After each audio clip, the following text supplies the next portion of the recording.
Bon matin tout le monde! Aujourd'hui, je vais parler d'une théorie que j'ai pensée hier. Je ne sais pas si ça fait du sens ou pas, mais que Bitcoin serait dans un bear market. Puis probablement, on a topé off à 69 000 US. Puis de là, on est plongé dans un bear market allongé qui serait le cycle normal de Bitcoin. Qu'est-ce qui me fait dire ça? On est à 30, je pense qu'on a descendu sous 39 000 hier. Je parle tout le temps en US là. Et si on calcule ça, on est rendu à une perte d'environ entre 40 et 45%. Habituellement, dans un bear market de Bitcoin, on peut s'attendre à une descente de 80%. Personnellement, j'ai jamais vécu un bear market encore. J'ai vécu 2 mini bear markets, mais cette fois-ci, le feeling est différent. J'ai pas envie de vendre. Malheureusement, ça serait le meilleur temps d'acheter, mais je pense que peut-être c'est pas au plus bas. Ma théorie, encore là, on est descendu, oui, peut-être de 40-45% versus le fiat, mais il ne faut pas oublier aussi que la dépréciation de l'argent joue son rôle là-dedans. Puis je crois que c'est pour ça qu'on ne descend pas aussi vite. Les chiffres du gouvernement fédéral, de la Réserve fédérale américaine, parlent d'inflation de 8,5% qui se rajoute un sur l'autre, c'est compounding depuis le début de l'année par mois. Donc c'est un taux vraiment imposant comparativement au taux habituel de 2%. Les Américains disent que la nouvelle norme pourrait devenir 3% par année, une fois qu'ils vont avoir contré ce fléau-là en montant le taux d'intérêt. Pourquoi qu'ils montent le taux d'intérêt pour essayer de contrer l'inflation? C'est que les banques vont prêter à plus gros pourcentage, donc il va y avoir un plus gros pourcentage qui va revenir à Réserve fédérale, ce qui va faire en sorte que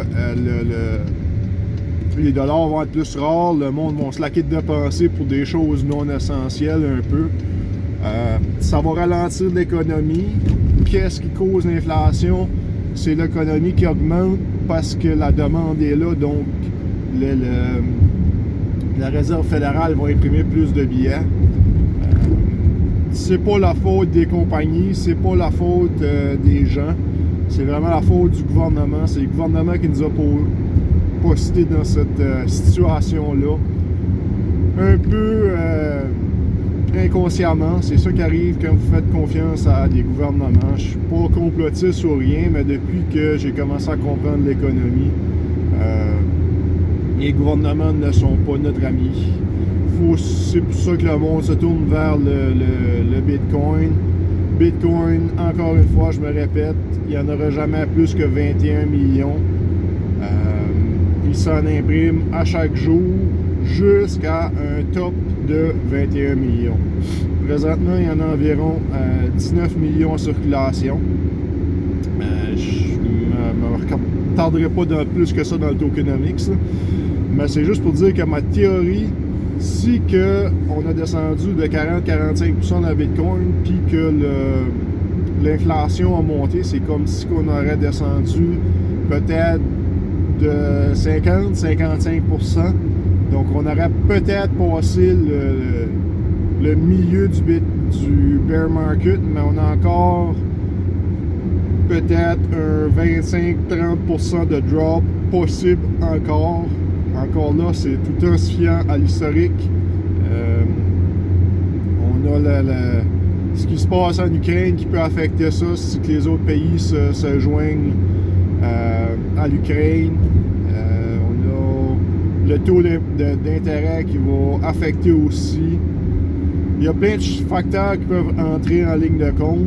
Ça, c'est des facteurs bearish. Ce qui pourrait relancer le bull run avant le halving dans 1 an et demi, 2 ans.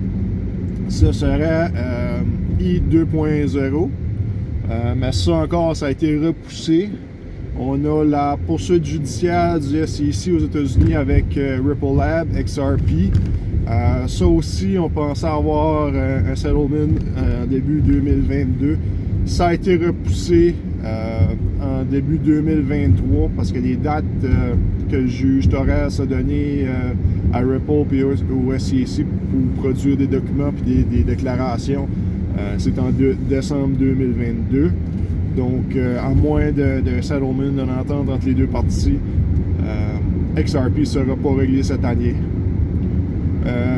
D'un autre côté, ça représente un excellent temps pour dollar cost averagé. C'est sûr que si tu achètes tout de suite, il ne faut pas que tu t'attendes à des gains de 100% du jour au lendemain. Il faut que tu aies une vision à long terme. Oui, Bitcoin va monter considérablement dans les prochaines années, mais je pense pas que 2022 vous allez avoir des gains extraordinaires. Mais d'un autre côté, les riches sont créés dans le bear market, les millionnaires sont créés dans le bear market. Donc si tu achètes un coin qui est descendu 90%, mais qui a quand même un bon use case, les chances sont que tu as plus de chances sur le upside si tu es patient.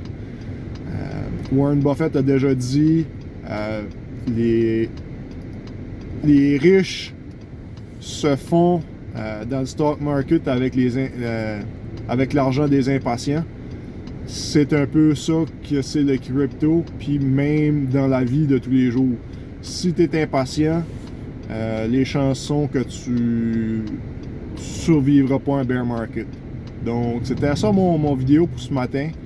Un petit peu mêlant, mais j'ai parlé de ce que j'avais sur le cœur. Je vous inviterai à liker cette vidéo, puis subscriber à mon channel. Puis je vous retrouve dans une prochaine vidéo. Merci!